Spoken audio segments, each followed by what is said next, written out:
Bada bing, bada boom. Woo! It's my birthday month. That's right, it is. You're a Leo. I'm a Leo, and I've noticed that when my birthday month, August, rolls around, crazy things start happening. Like what? It gets hot. It gets humid. People do crazy ass things. I don't know. I feel like there's a lot of stuff in the news right now. We've heard about aliens. Like you said earlier, you know, when we were sitting on the couch talking, you're like, Joe Biden. There's just Joe Biden, period. Period. There's just stuff all the time. I mean, Pee-wee. Paul Rubens passed away. Pee-wee Herman, rest in peace. So sad. I mean, there's just been so many things. Angus Cloud. It's been this overwhelming. I know. It hurts my heart. Because of Angus, I have a sick ass Supreme knit sweater in my closet. And also really? Great entertainment, but he could dress his ass off. He was a real artist. A real one. It's really, really sad. I know. I'm just like, So what is Pee-wee. happening? Yeah, Pee-wee. Pee-wee was. Also, Lizzo's being sued. Why? I know, it's pretty wild. No, but why? I didn't even heard this. What? You know I Babes, don't pay attention to the industry. What rock are you living under? My Okay, paint rock. I'll sit. I'm going to break it down for you really quickly. And actually, all right, let's start from the top. So Lizzo is being sued, as is her production company, as is her dance captain, Shirlene Quigley. Now, fun fact, ask me why I am Facebook friends with Shirlene. Why are you Facebook friends with Shirlene Quigley? Great question, babe. We have a mutual friend.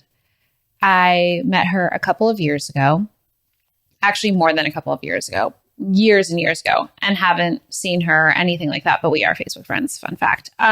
Anyhow, so there's a 37-page lawsuit that has gone out against Lizzo, her production company, and her dance captain. And there are 9 different complaints, I guess, but a few of them are hostile work environment, religious harassment, racial harassment, and assault. Oh my God, Lizzo. I thought she was supposed to be the poster child for joy and body positivity and just happiness. She out here in these streets. I think that is part of why people are so shocked because of that public persona, which also to me then lends itself to what we do in our culture of idolizing people. Yeah. And I think there's one conversation where it's like, look, if you're going to like someone's music, just like their music. Don't make them more than they are. Because then when something like this happens, you're so disappointed. Yeah. And you're so shocked. Totally. And I think it is hard because we have a tendency to do that. Make people idols. Yeah. But I just feel like then when you put people up so high, they're only going to fall. It's sad, but that's the way, I was taught about the industry. They build you up to break you down. And you really have to be aware of your surroundings. You have to be aware of what you're doing on an everyday basis within this industry, because anything can trigger someone to make a lawsuit against you. Oh my goodness. Live by the woke, die by the woke. Wow. By the woke? Yeah. Who's woke? Lizzo's woke. True. Well, obviously not. She out here causing lawsuits. That's what I'm saying. So here's the deal. Let me tell you what was happening, Okay. right? So 3 of her dancers have filed this lawsuit, and they were saying that basically after concerts and they were going on tour, that Lizzo would force them into going out and having experiences that they didn't want to partake in. And they couldn't say no? They felt that pressure of, if I don't do this, my job is on the line. That sucks. And that's really scary and hard. And that's something that I think really impacts people in their work environment and then disables them from being able to make the choices they want to. So there were things being reported, allegations that were saying that like in these clubs, the dancers were forced to touch people's bodies that they didn't want to touch. There was something about bananas being inserted into bodies that then they were asked to eat. I'm sorry. They're out here having a whole stripper night out and complaining about it. She was paying for it. Was she paying for it? Babes. I'm just saying. Babes. Lizzo, invite me next time. I'm down for the cause. So you're just saying that she had employed by me. So I mean, she had the wrong audience. She had the wrong She had the audience. wrong friends. Well, no. It's not fair that if you felt that you would get fired if you didn't perform these acts, that is unfair and requires justice. But I'm just saying, Lizzo, maybe you need to find new friends who are down for the cause. And totally, I guess. But those dancers also witnessed preferential treatment. So it was like people who did go and probably were down for the cause got treated better and had perks that then others didn't have, which Quid pro quo. In a workspace, you can't have that. That does create a toxic work environment. And I wonder, in the industry, do you think that it is just always kind of like that, and then it just takes one person to start talking about it? Like, have you seen or witnessed things not like this, but similar to? I mean, I'm sure I have. It's hard to say because I have always been in a scenario or work environment where youth is around. So I definitely do not create a hostile work environment where they feel like they have to do something and they get preferential treatment. I mean, other than make me laugh. If you make me laugh, then I'm like, you're great. Let's keep going. If you don't make me laugh, I'm like, okay, let's go to acting class.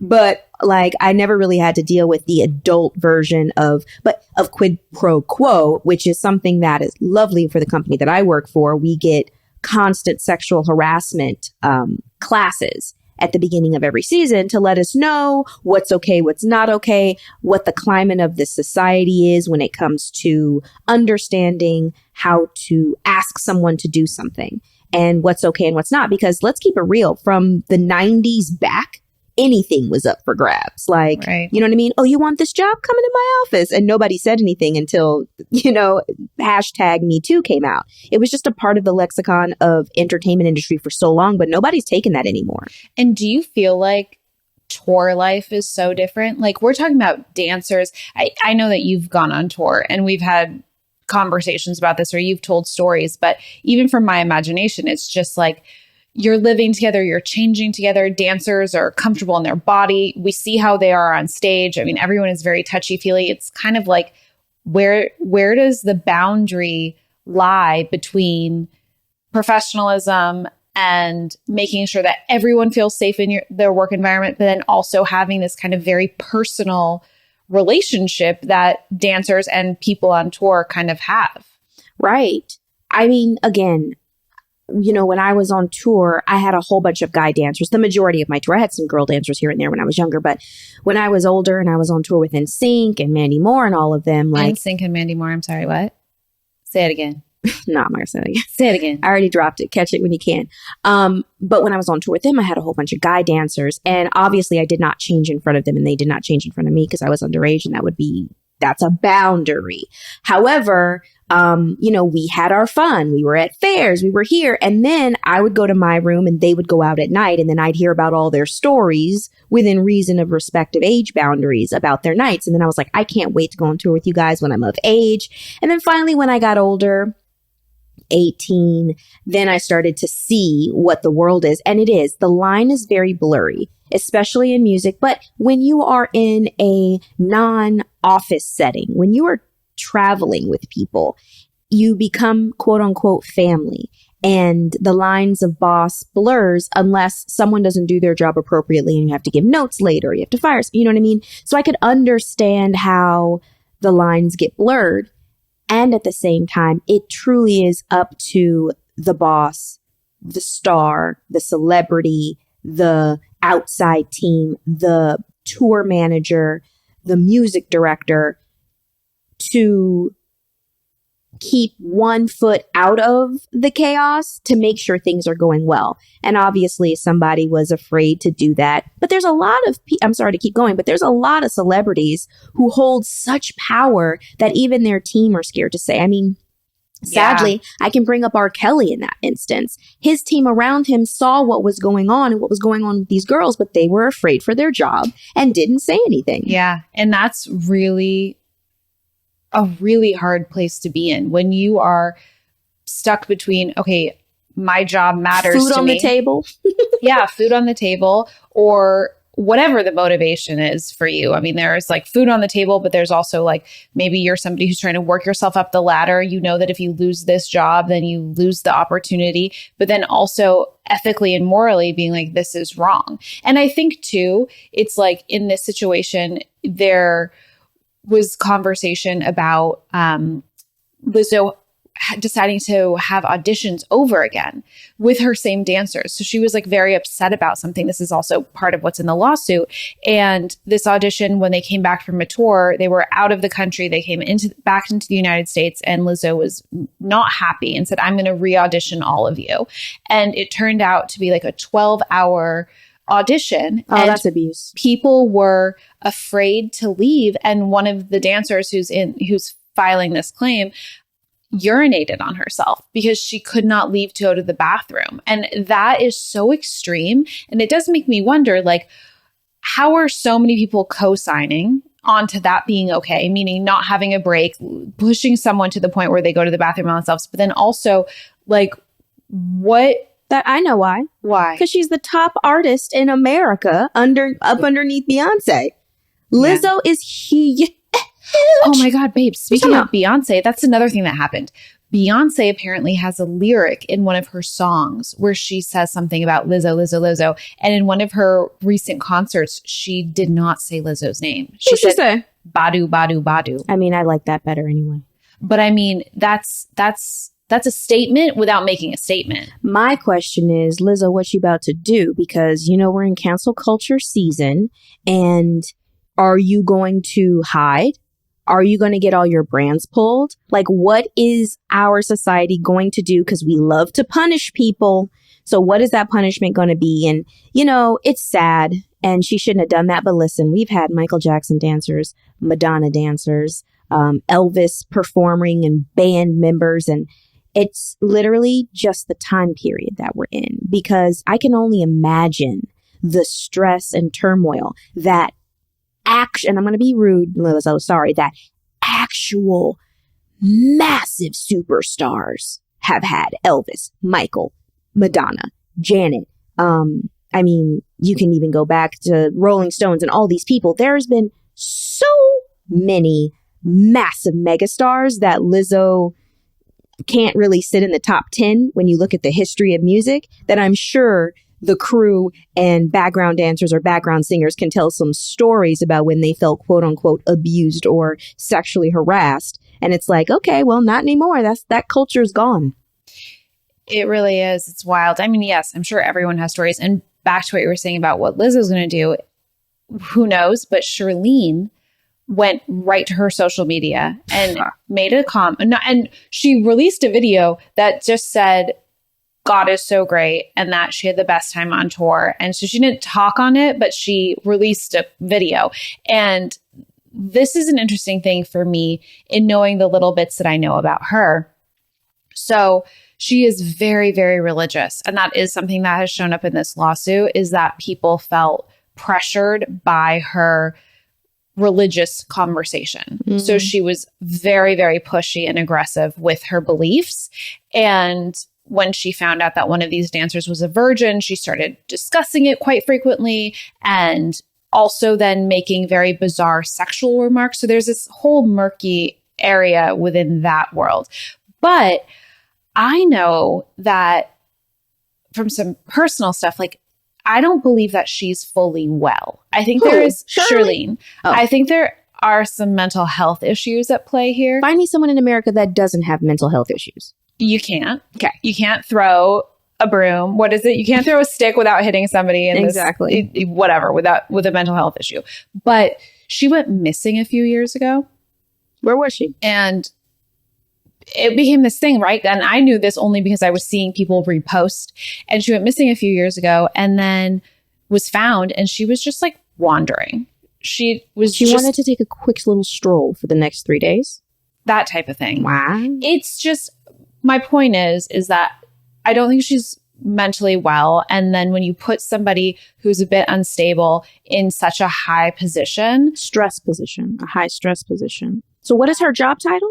Her job title is Captain of Dance Squad.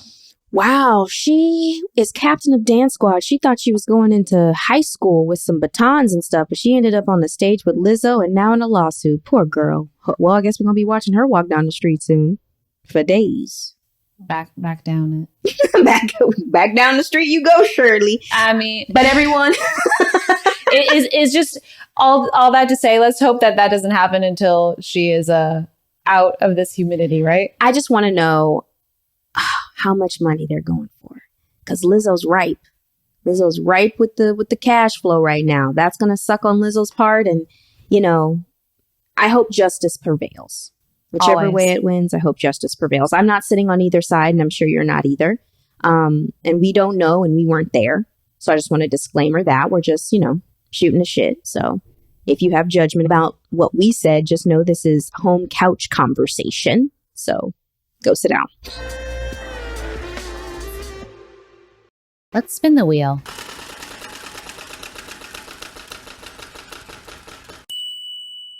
And the word is augmentation. Augmentation? What does augmentation mean? I feel like, okay, wheel, you just grew up. You just got real adult on us. You gave us a whole 5-syllable word. When I hear augmentation, the first thing I think of is lip augmentation. You know, it's funny. My dad had lip augmentation. What? Yeah, he had his Like bottom, filler? No, he had his bottom lip reduced. I remember. That is a real lip augmentation. Yeah. That's like a certain, yeah, because when I hear augmentation, I go, okay, plastic surgery or recipes. Recipes for augmentation? I don't know. Like I think about Ina Garten who makes caramelized onions in olive oil and butter. And in my head, I'm like, no, you just need one. So I augmented the recipe. I don't even think about Ina because I don't like the way her food looks. Sorry. Augmentation. Got it. Not butter or just oil or vice versa, especially with an onion. It cooks itself.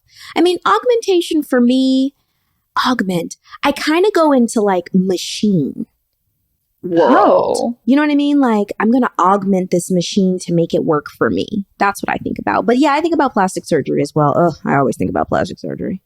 I mean, I read an article today that said that because of the strike, more and more people are getting, well, celebrities specifically are getting plastic surgery. And this Beverly Hills surgeon was like, we are so at capacity because people are just like booking because I wonder if now's any the of them time. are going to my plastic surgeon. Who's your plastic surgeon? Well, I actually share a plastic surgeon with Kelly Osbourne's mom, Sharon Osbourne. Oh, Sharon is nipped and tucked, honey. Yeah, we went to the same plastic surgeon. I had 2 breast reductions and lipo before I turned 18. Did you know that? Oh, I know you knew that. Just what? What? Should I act more surprised? Oh my God, what? I know, because, you know, I've never said it. I never shared it, but like... Well, you haven't ever shared it publicly. I knew this because I know that body. Oh, she has all the scars. But what's making you decide to share this right now? I don't know. Maybe because it's a safe space.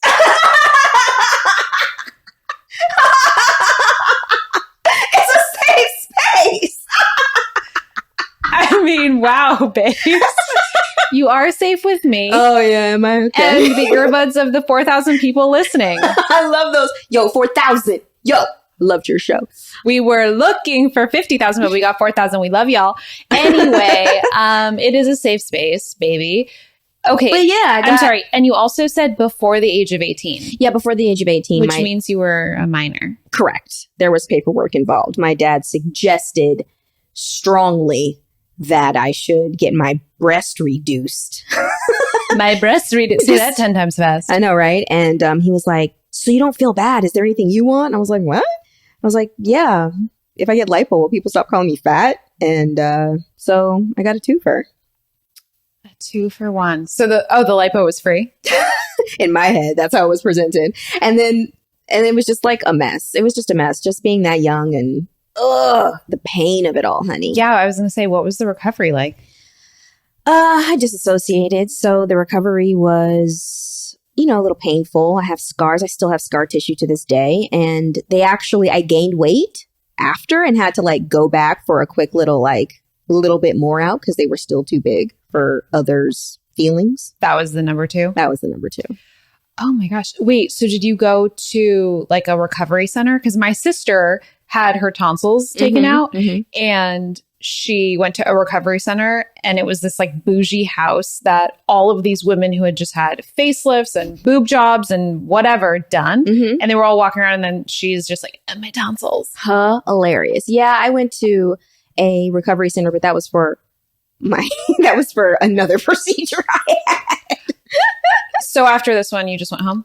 After this one, I went home. I don't think I went anywhere. I might have gone like for a couple days, but I don't remember because I was so young. I'm going to be honest with you. I was like disassociated. And that first one that I actually had a seizure when I like woke up from the surgery. And I remember waking up and seeing everything. And I was like, nah. And then I just started to have this dry mouth and couldn't breathe. And then I went back under and they were like, oh yeah, you had a seizure. I was like, thanks for telling me. That is so, was it from the anesthesia? I don't know what it was from. I didn't really inquire until later. Because it was a long story. Damn, babes, we should know because in case you ever need to have anesthesia again, I should know if that causes you to have seizures. No, for sure. When I had I am your emergency contact. This is true, you are. When I had my other little procedure done, I had anesthesia and I didn't have a seizure. So I think it was just like specific to that moment. Did you have anesthesia for, yeah, obviously your wrist. Yeah, I had anesthesia when I broke my wrist, for sure. Yeah. And I had anesthesia when I got my wisdom teeth pulled. So I'm good. It's just like, just knowing that the reason I opened my eyes and like couldn't swallow or breathe was because I was having a seizure, and like remembering that moment, but not remembering the seizure kind of like still freaks me out a little bit. And maybe that was just a lot for the body to handle. I'm sure the it breast was. reduction and you were probably, do you remember how long the surgery was? I don't know. Well, I asked that because one time my mom told me that she had a surgery and it was supposed to be like a 30-minute thing and it ended up being like a 4-hour procedure. Yeah, I mean, mine was definitely longer than 2 hours. I mean, they did a lot. They had to reconstruct it. They had to like shrink things because certain things were overly stretched. We're talking about areolas here.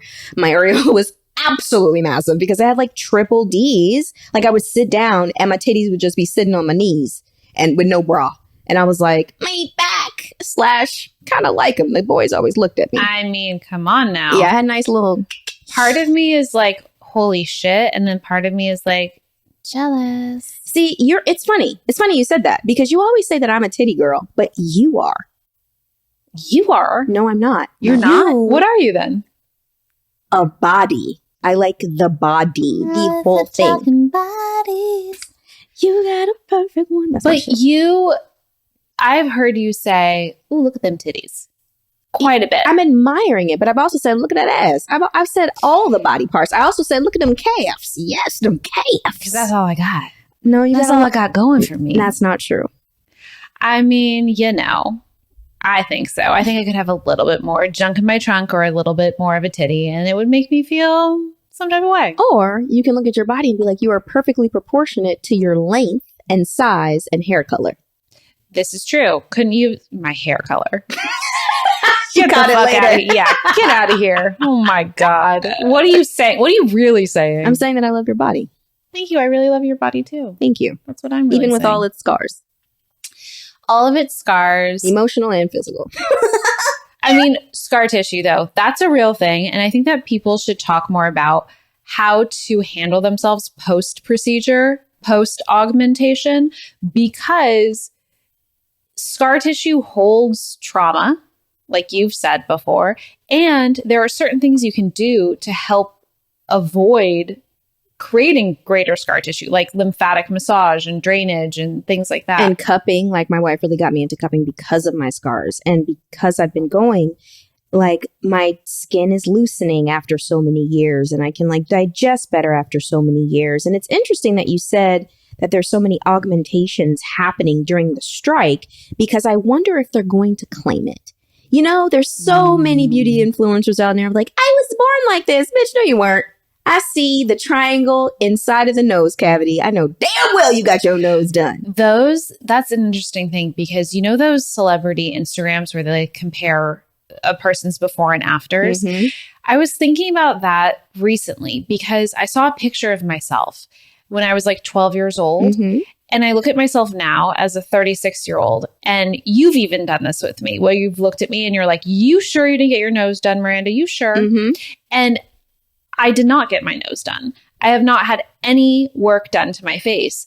And what has happened is my face has changed as I've grown up. And that does happen to people. And it does happen. And sometimes people start so young and you don't even know what your face is going to end up looking like. 100%. And I feel like that's really scary and toxic for people because when there isn't appropriate communication about what's happening, or young girls like the ages of 15, 16, 17 are having procedures done without giving their bodies time to really settle, then you never know. Because listen, 12-year-old me would have totally been like, sign me up for buccal fat removal, sign me up for the chin implant, sign me up for the nose job, sign me up for the, I don't know, forehead rising. Sign me up for all of it. She doesn't want a forehead. She actually wants a 6-head. Who wants a 6-head? Yeah, I wanted a 6-head. But my point is, I would have done all of those things then, not knowing that puberty, age, time would have changed my face kind of naturally. Like my nose slimmed out somehow. Like my face elongated, but that's just part of what happens. And my point was that like when we see some of these comparisons, you see like young Margot Robbie next to Margot Robbie today. I do not know if she has or hasn't had work done. So I am kind of just like, or augmentation of any kind. Yep. So I'm kind of pulling this out of my ass, but like she could be like me and just have been somebody whose face changed, but these websites are going, oh, she did this to her nose and she shaved this down. And then young girls are seeking it out. So what I hear you saying is that Kylie Jenner is actually natural. Clearly, this is great to take to our therapist because this is proof of how we don't communicate well. Because I don't think I said anything about Kylie Jenner. What I heard is that Kylie Jenner grew up looking like that's what she looked like when she grew up. Hell no. We can tell that Kylie Jenner has had work done because that's undeniable. Fox grew up and looked like that. No, Megan Fox, Kylie Jenner, their work is undeniable. You see such a significant change, but I'm talking about the more subtle. I know. I'm talking about when you see somebody put like J-Lo at the age of 15 next to J-Lo at the age of... Don't talk about J-Lo. She's a queen. Next to J-Lo at the age of 53. And they're like, look, she's clearly had this done, this done, this done. And then what I'm saying is it just plants this seed in some people's heads to think that that's what they have to attain that, where I'm saying, look, give yourself a little bit more time and make the decision at 25. I think that there's some people like J-Lo where it's like, okay, your augmentation, if you did anything, was beautifully done. You didn't just pick it out of a book. You did it to make sure that you stay fresh and light. There's some augmentations out there that I'm like, you look crazy. You look absolutely crazy. And then there's some where I'm like, whoa, if you didn't have that, you know what? I'm happy you got that augmentation because you needed it. But a lot of the times where in this plastic surgery world for beauty standards, I don't agree with needing it. You know, I see a lot of lip fillers. I see a lot of cheek fillers. I see a lot of this. And I'm like, maybe not for you. Like you could have found the beauty in your natural state and allowed, you know, someone who might have gone through a car crash who needed lip reconstruction or, you know, cheekbone reconstruction, zygomatic arch reconstruction for those cheek implants. I'm sorry, what? The zygomatic arch, it's the bone that makes your cheekbone. Wow. I'm a painter. I paint. Okay. I paint. I know the body. But I think that... Patella. I think that it is true, babes. It's like, you gotta let your body settle in what it's going to do.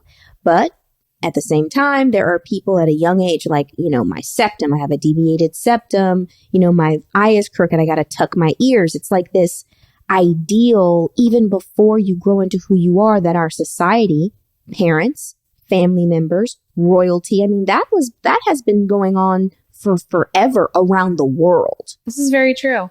So do you regret having something done so young because you didn't really let yourself settle? I don't know if I regret it because they grew back but not to that big of a size. No, but not to that big of a size. And I say that because if I didn't have it and they grew the way they grew now, would my titties hang to my ankles? You know what I mean? Like, did I prevent double Z's from happening rather than just sitting in a nice double D cup right now? Do you regret the fact that I can't say, do your titties hang low? Do they wobble? Because you got them. They do hang low, though. But not that low where I'd be singing that song to you. Do you regret that? Can you tie him in a knot? Can you tie him in a bow? Can you throw him I can over your smack shoulder? them over your face, though. It's a different situation. They're still long enough I for can that. neither confirm nor deny, but I'm going to confirm that because I can confirm that. That's like your party trick. They're still smackable. Listen, I can't believe we're talking about this. we're not going to talk about my titties anymore. All right.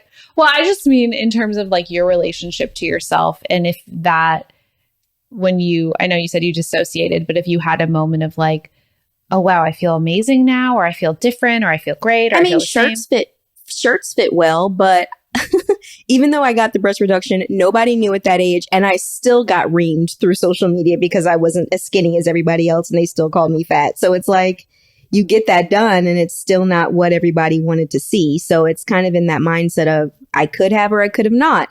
I mean, what it did do, though, is like remind me how important it is that if you want something changed in your body, live with it for a little bit longer, like we were talking about, to see if it changes, and get therapy before that happens. Because, you know, a tummy tuck or liposuction, you know, the smaller versions of it actually work. Like if you're just trying to do a little love handle here and there, blah, blah, blah, tip, tip, tip. But if you're trying to do what I was trying to do, which was like get rid of belly fat, that it didn't get rid of my belly fat, because what was actually happening was that my liver and my body my hormones were off. So I was going to gain weight whether or not I had lipo or not. Yeah. It's like if you're looking for a quick fix, or if you're looking for something to or if you're trying to attain something that you've idealized, like a certain figure, then it's probably not ideal. I think that if you are in a position to go, okay, I just want to like make this little tweak, this enhancement, and then I'm going to feel so much better about myself. I believe different. That everyone has that prerogative. And I mean, like, look, there's a lot of people that have had augmentations, like a Pamela Anderson, like a Blac Chyna, like some of these women out here. Now they're like, I'm taking them out. I'm over it. I don't want that look anymore. Well, not that long ago, actually, Kylie Jenner, speaking of Kylie, who's all natural. She's all natural. Talked about regretting getting breast implants, I think at the age of 19. Mm-hmm. And I didn't listen to the full thing, so bear with me. But I know she was saying that she regretted it. And I know she was saying she wished she had waited. I don't know if she's had her breast implants removed, but she said after having kids in particular, it was a very different breast experience, which makes total sense. It makes total sense. And it also just feeds into the narrative that as society gets older, stick with me, body styles change and they return. Roman times, the thick girl was in. Okay, you could not tell a Roman man for nothing that a skinny girl was beautiful. She needed hips, booty, and titties.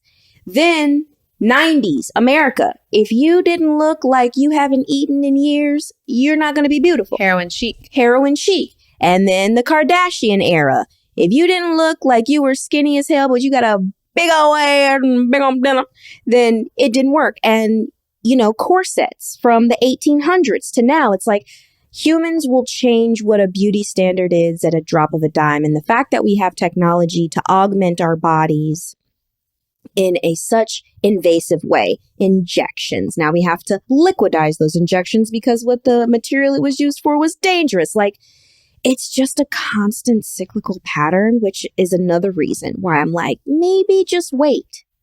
Wait until you get a little bit older, see what the trend is, because all those people who plucked their eyebrows to augment their eyebrow shape back in the 90s, they're not happy right now because they can't grow back. But that's even coming back. Now there's this whole thing with TikTok doing those things for you. There's filters that like show you what you look like with different eyebrow styles and would show you what you look like if you had lip filler. And it's giving people ideas as to what they might look like and if they want to do it. So I feel like we're such a hodgepodge of things. But one thing that you said that stuck out to me is you said that humans are doing these things. And I wonder if it's humans or if it's men setting these standards. How much? I think it's men, and then a couple of those women underneath the men that like to just toot a man on. But I think it's companies. I think it's companies, and I think it's the men that run those companies. But I do believe there are some women in there who set a standard of what is beautiful, but they could be influenced by a man, because we do have women in power from back in the day that did not pick a beautiful Black woman in her thickness over a skinny white woman because they felt that the white woman would sell more magazines. So there are women that has also prevented body images from, 100%. You know what I mean? But on an overall, I think men are a huge culprit when it comes to women's beauty and what we do to make sure the man can look at us in a certain way. You know, I think that's definitely a part of our society. I think it's interesting because, I mean, I definitely heard you say that your father strongly suggested you do that. I know for me, I've had experiences with my own dad where comments were made. One thing my dad, I remember he told me that I should have all of my freckles and moles removed, and that would make me essentially more beautiful. He was like, there's just too many of them. And I was young at that age. And I remember really changing how I related to those spots on my skin. And here's the deal. I understand if you have like something that's hanging off of you or getting caught in your jewelry, sure, then maybe you go do that to enhance your quality of life. But I didn't have that situation. And then at the age of whatever I was, 8, 9, thinking, oh man, I have to do this, which in my mind, it was considered painful to be considered okay. Dad. Yeah. And can you imagine if I had done all of that? You wouldn't have anyone to connect the dot on. I know, babes. I really like your moles. And that's the thing. It's like everything is through the lens of another person until you're able to take those lenses off and sharpen your own lenses. Anything between, born and I'm going to say 18 because that's what the law says, but I think it's a little bit younger. I think right around 13, 14, you start seeing yourself a little bit more, but you start seeing yourself through the lens of what your parents have told you about yourself and what your friends have told you about yourself.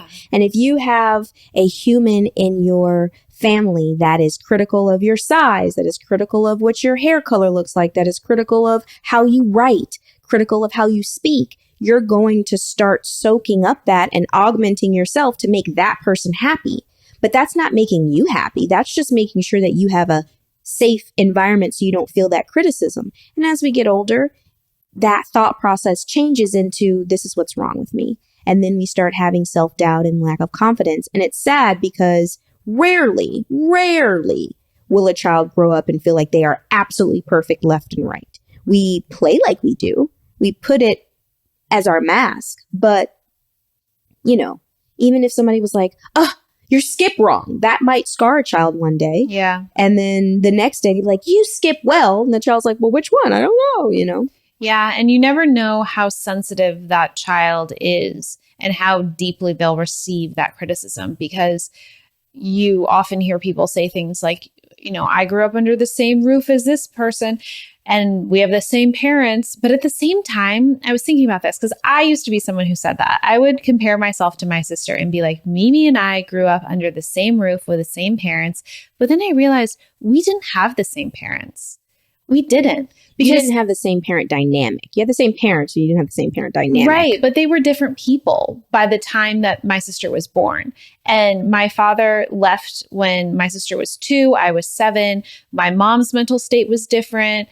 The world was different. There were 5 years had passed. They already had the experience of a first child. Like, she did have a different experience and different messaging. And the younger ones always do. It's always the first kids, especially in the years that we were born. Yeah. Parents were different back then. It's totally true. You know what I mean? Second kid, they failed, they good.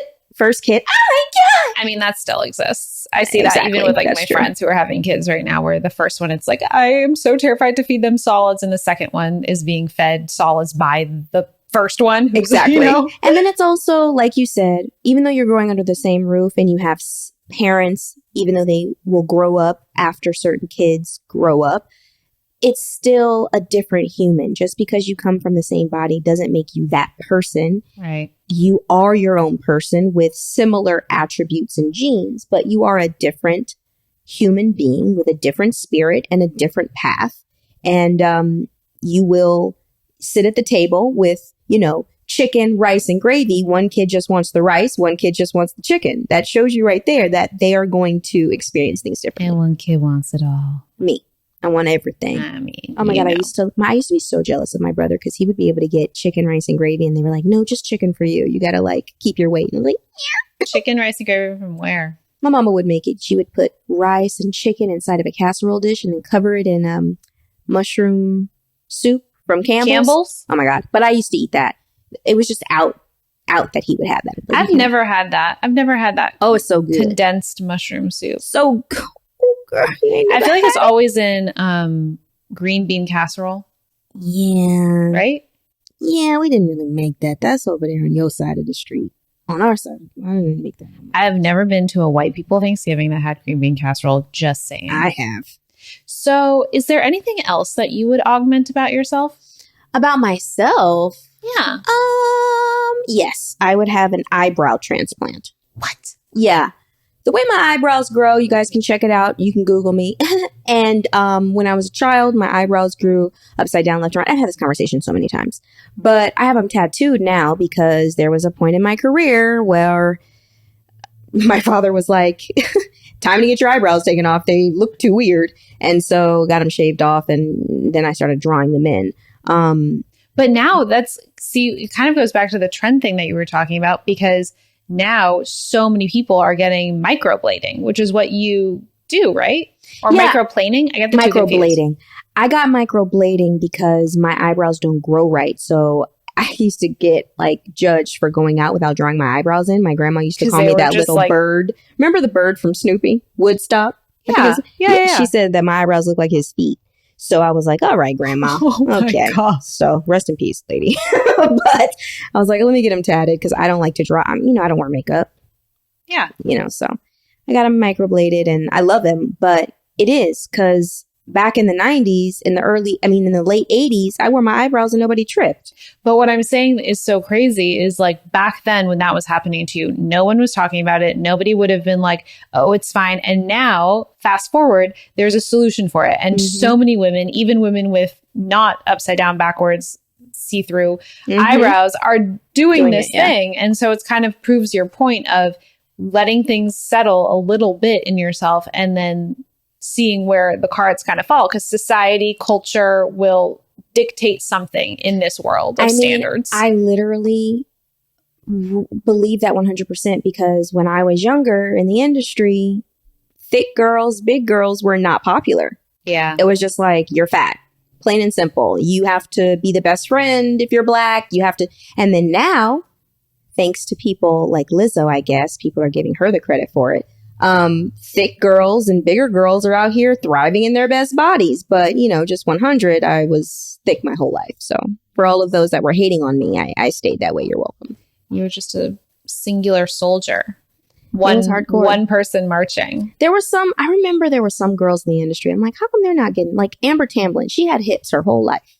Yeah, and she still does. She still does. And I appreciated that about her. You know what I mean? But then there were other ladies out here that just were always skinny and that we were, paired up against. And it's just not, It's so wild to me how some people are just so comfortable in their bodies and then other people are so uncomfortable in their bodies. And I wonder how much of it, I would love to do a study and see how many of the people who are really comfortable grew up with parents who were encouraging them or grew up with, people that mirrored looking shape to them with confidence versus how many of the people who are uncomfortable had negative messaging, and see where the cards kind of fall, because it really fascinates me, especially as somebody who's had so much discomfort in their body and so much confusion. It would just be so interesting to me to know where this all comes from, really. Can I actually bring up another type of augmentation? Yeah. Bonsai trees. Oh. A bonsai tree is an augmented tree. Humans manipulate it to make those shapes for quote unquote aesthetic beauty. We do it to plants. Oh my God, we do it to probably so many more things. We do it to so many things. We augment so many things because we think we can make it more beautiful. We think if we change something. I brought that up because we have a couple money trees in the room, and I'm like, oh my goodness, a bonsai designer, that is a family business. It takes 60, 80 years to create these beautiful pieces of art, but they're augmenting, they're manipulating, they're changing the natural structure of this tree or a clipping. And like you said, a study. But the thing is we've been doing that forever. We take a We take a piece of rock and we augment it to turn it into an arrowhead to kill, to eat. That's all humans know how to do, is to change from its natural state to make something quote unquote better or useful for us. So it's embedded in our system. I agree. That's so interesting to think of that way. And to see it in other forms of things that we deem beautiful. We augment cows to make it Wagyu. Oh, yeah, we do. We augment the feeding of a duck to make foie gras. Foie gras. Foie gras. Say it like you mean it. Foie gras. We are always augmenting. How about you catch that in your sock and suck on it? Catch that in your sock and suck on it. It's true, babes. We are master augmenters. Wow. Human beings just do that. But I guess what I try to get at, or would like to know the root of, is where that standard of beauty is created. Like, who decides what is beautiful, what is worth augmenting, what isn't? Exactly. Who says that that's okay? Exactly. Babes, do the study.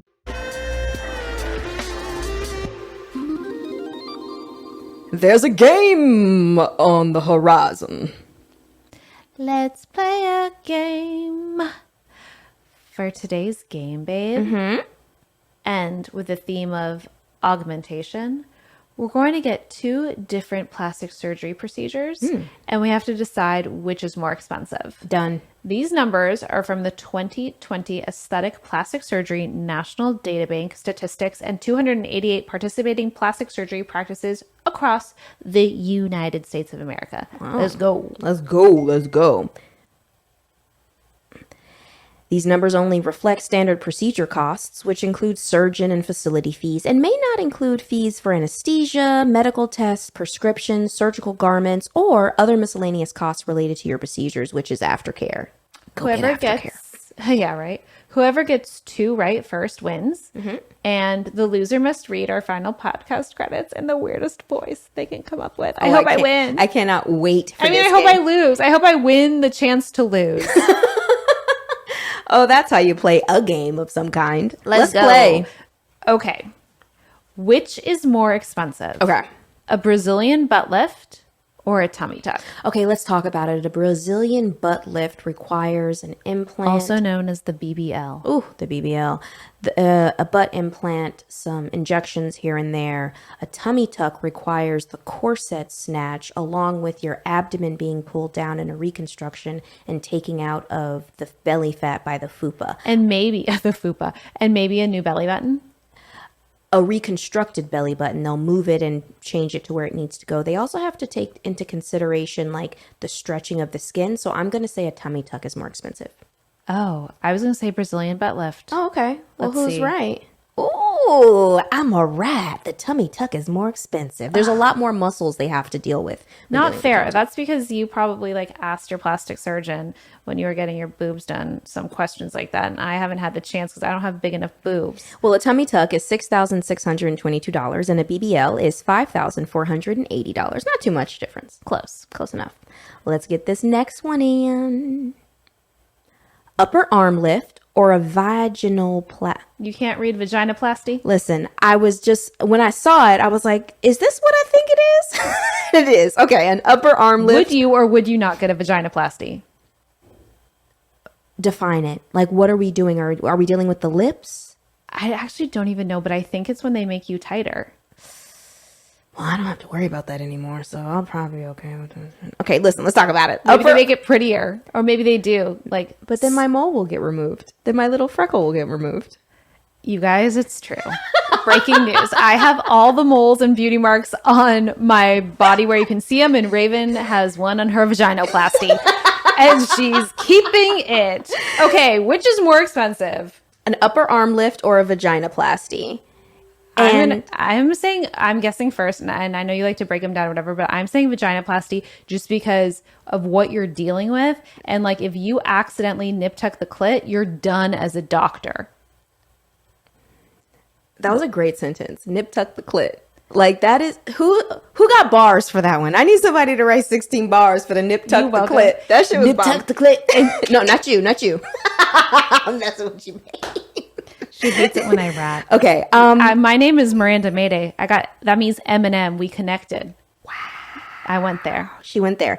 Okay, so I just want to break it down. An upper arm lift, that's talking about, you know, when you pull your arm out, the thing that hangs from the back. That's not a lot. That's just a quick little removing of fat and sewing it appropriately. You'll probably have a few stitches by your armpit. Vaginoplasty, that does require a lot more nerve endings and reconstruction in a beautiful way. So I would actually say a vaginoplasty is more expensive. Okay, we agree on that. Upper arm lift? Upper arm lift. An upper arm lift is $4,675 and a vaginoplasty is $3,000.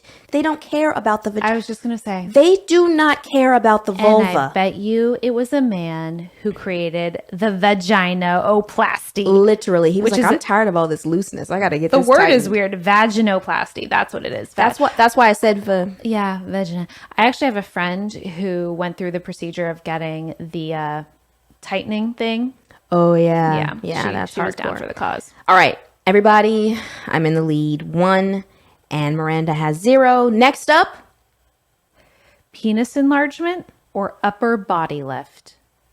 It's for sure an upper body. Well, you know what? In today's world, it probably is a fucking penis lift because whatever. No, it's probably not the penis lift. A penis lift. It's not even called a penis lift. Penis enlargement.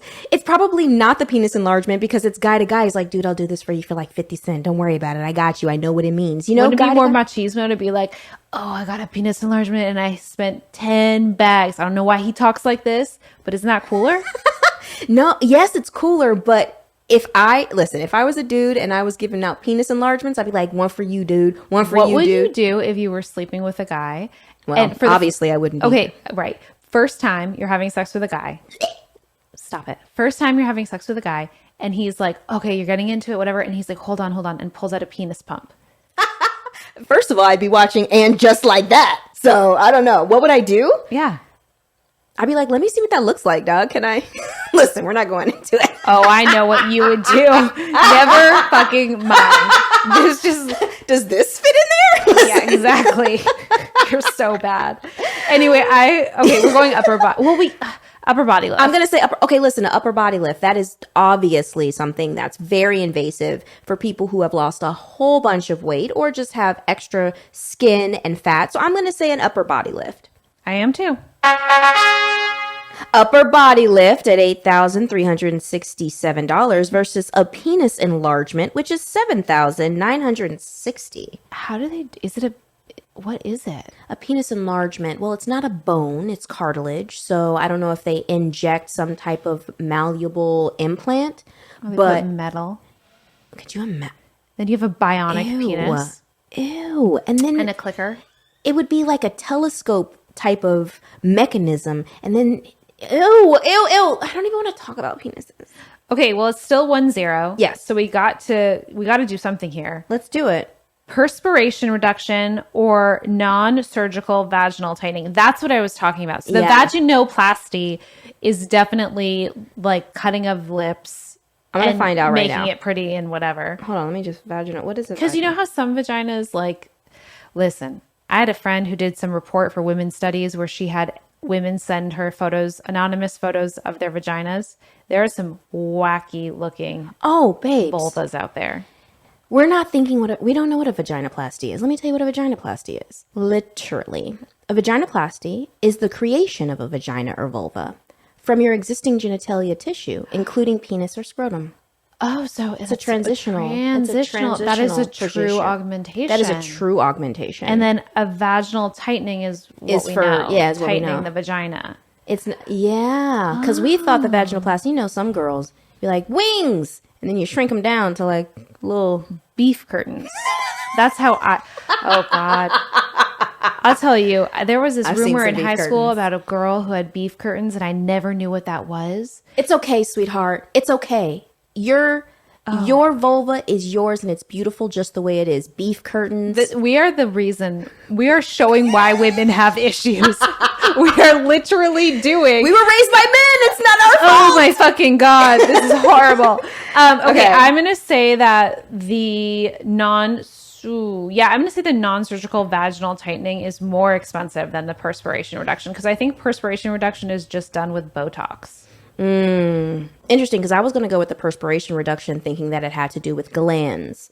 and kind of reduction of things. But Botox sounds Yeah, I interesting. think it's just like Botox in the armpits, which I know people have done. You know that. what? I'm just gonna go out on the limb. I'm gonna say that the perspiration reduction is more expensive, and you're gonna go with the vagina tightening.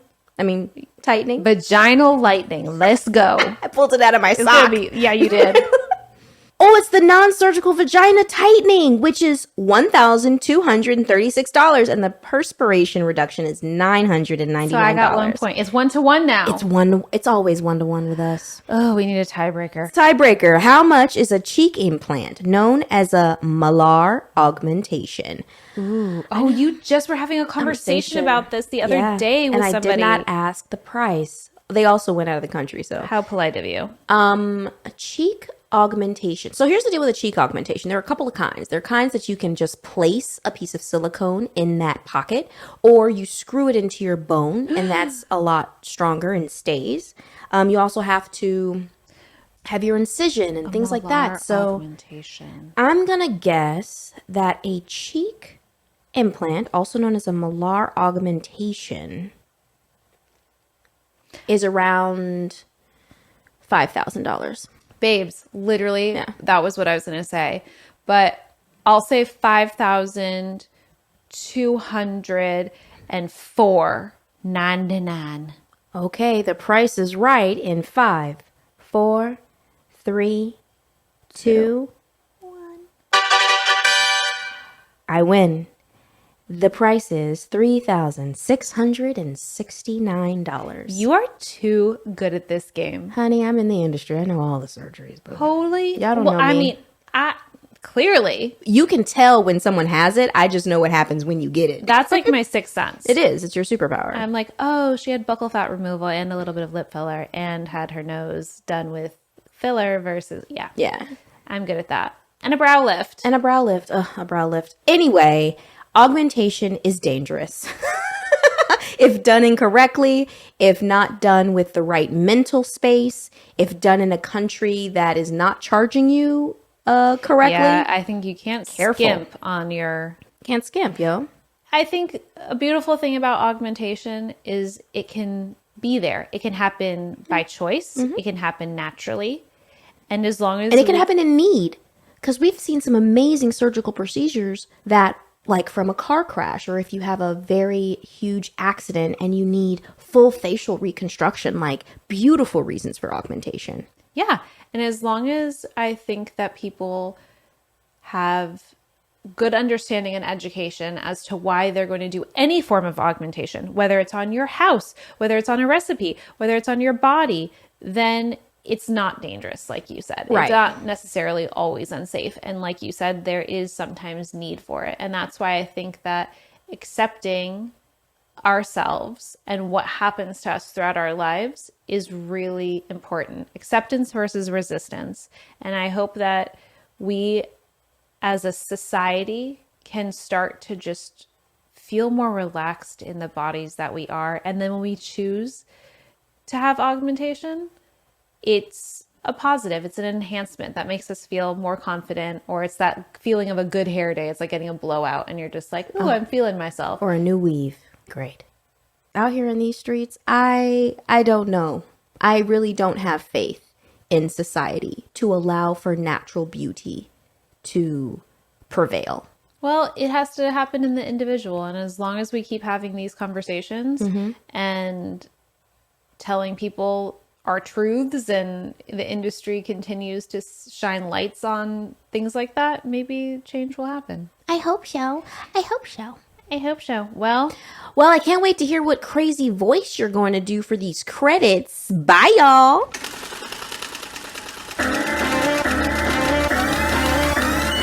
best podcast ever is an iHeart podcast produced and hosted by Raven-Symone and Miranda.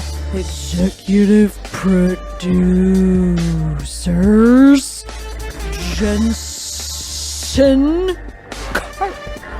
and Amy Sugarman. Produced and edited by Jordan Katz, who also does our music. Executive in charge of production is like Danielle Romo. The producer is Hannah Winkelman. Follow us on Instagram at the best podcast ever. And send your emails to the best podcast ever. Nope. And send your emails to the best pod ever at gmail.com.